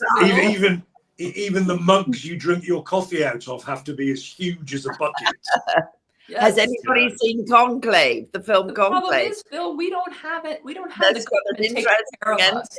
About the Pope and transgender. Well, the ending of Conclave, have you seen it yet, Melissa? No, I haven't. What's happening? Well, no, I can't. I don't want to ruin the plot if you haven't seen it. You've got to see it. You're a Roman Catholic. You've got to see Conclave. You will be astonished. The ending is fabulous. The twist at the end is incredible. I'll have to. And it's got Ralph Fiennes in it, so you can't. He won an award, didn't he? Yeah, he did. It also won an award for cinematography. Yeah. Because as you observed, Rosie, when we talked about it before, the actual scenes are incredible. Amazing. Like when the Cardinals arrived and things like that. I mean, just incredible. And the nuns, yeah. I have known 3 people. One was a court clerk at a Crown Court that I worked in, who was born Michaela, and he's now Michael.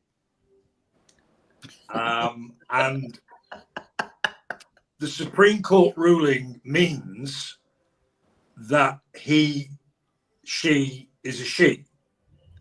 His biological gender is a woman. So it will affect him. Yeah. I have 2 friends whose children, no doubt, influenced by all the crap on the internet and everything else, and the PC woke culture we're putting up with. Both of them, one was a girl who's become a boy. The other is a boy who's become a girl. No, the other way around. Girl, boy, girl. No, both girl, boy. Actually, both girl, boy. And I'm still in touch with their fathers. How old are they? Well, they are now. When they made that decision, how old were they? Oh, the first one, the girl we knew as Camilla or Millie, who I knew as a baby, she was 14. Wow. The second one from a much younger family,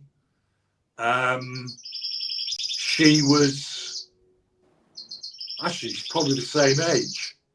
They weren't contemporaries, you see, but it's around that 13, 14-year-old stage. I had a cousin. And haven't been a couple who regretted doing it as well. My cousin's daughter, Audrey, came home. She's 13. She came home one day, declared that she is Ollie. And I told my cousin, just chill. Don't talk about it. Let her be Ollie for a little while. She'll go back to Audrey eventually, which she did. Oh, really? Okay. She went back to Audrey. She thought it was all stupid, but because her friends were doing it, she was going to do it too. Well, yeah. Yeah. I don't understand. I just don't. Like, you want to dress in drag? Go dress in drag. If I want to wear a suit and slick my hair back, fine, whatever. Yeah, so you keep saying them. I mean, do you actually do that then? I do have my hair back in a bun. Yeah, we know that. But I don't wear a tie because I don't like having your hair slicked back in the old, gangster way and wearing a suit only and when tie. I've left the shower. After my Could we shower. have a photo? Could we have a photograph of you like that, please? There you go. I used to dress up, and this was terrible. I don't know why this was even a thing, but for some reason, I used to dress up like a homeless person for Halloween. Like, why? Like, because we used to call them hobos. Yeah, hobos. Right? And we were making fun of them. Like, what? Why would you allow that? Why would you allow me as a kid to do that? Yeah. But there's more of an awareness now that you don't do things like that because that's mean. But I didn't know. I was a kid. Oh, okay. But I'll dress up like my daddy, and then just like, if my daddy were homeless. I mean, what? But this is all conditioning it's conditioning from your experience. That's all it is. Yeah. It's not from God. It's not, no. We are conditioned from our past experiences for really almost anything. Things we like. Why do I like the color blue? Because daddy liked blue. And I like daddy. Because there's certain things that we experience and we like them. Yeah. Right? So we want more of them, what we like. Yeah. Well, as I said earlier, there have been some who've regretted the physical change that they've made to their body. It ruins you. It just ruins you. Why would you do that? Why would you allow a 14-year-old? You don't know, you're not going to give a 14-year-old a loan. You're not going to give a 14-year-old the right to drive a car. Why would you give them the right to make a decision like that? Yeah, the discipline is a little bit different these days. There is no discipline. Sure, whatever you want.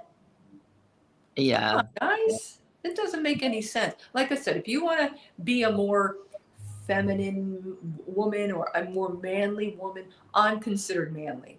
I was raised by a man. Yeah. My mother died when I was 3. I was raised by a man to be independent. My father taught me you never rely on a man because they're unreliable. Oh, wow. Yeah. But Dad, aren't you a man? I'm different. So I grew up. It's 11:30. Okay. We've been going for an hour and a half now. Once again, absolutely fascinating, exhilarating conversation. But although we're not in the pub today, we normally like to cut off at 11:30 to give Deck a chance to get the pub ready.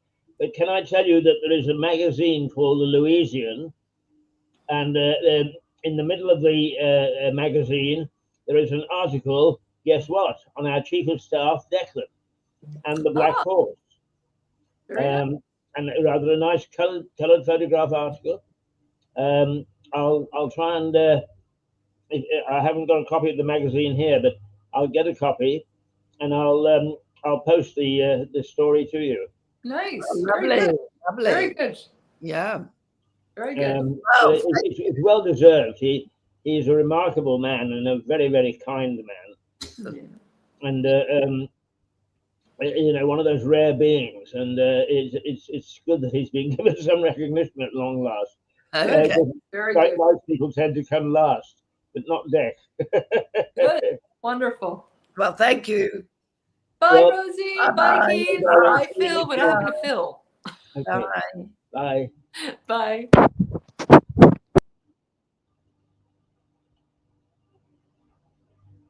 Well,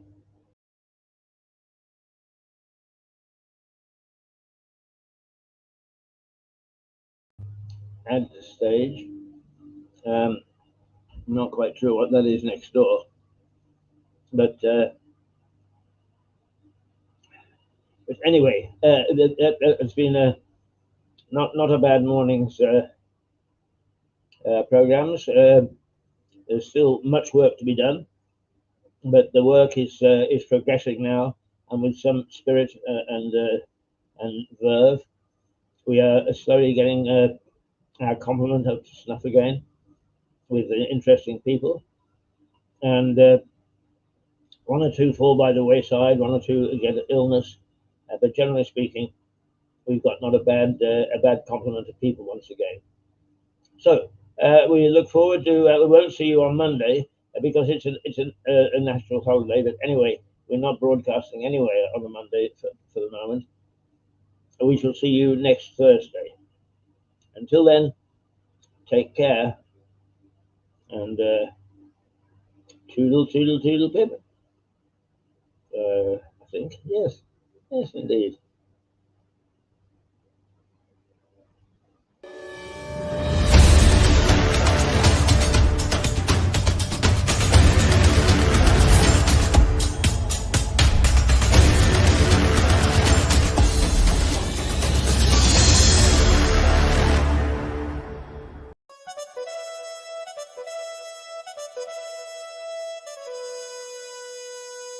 Thank you.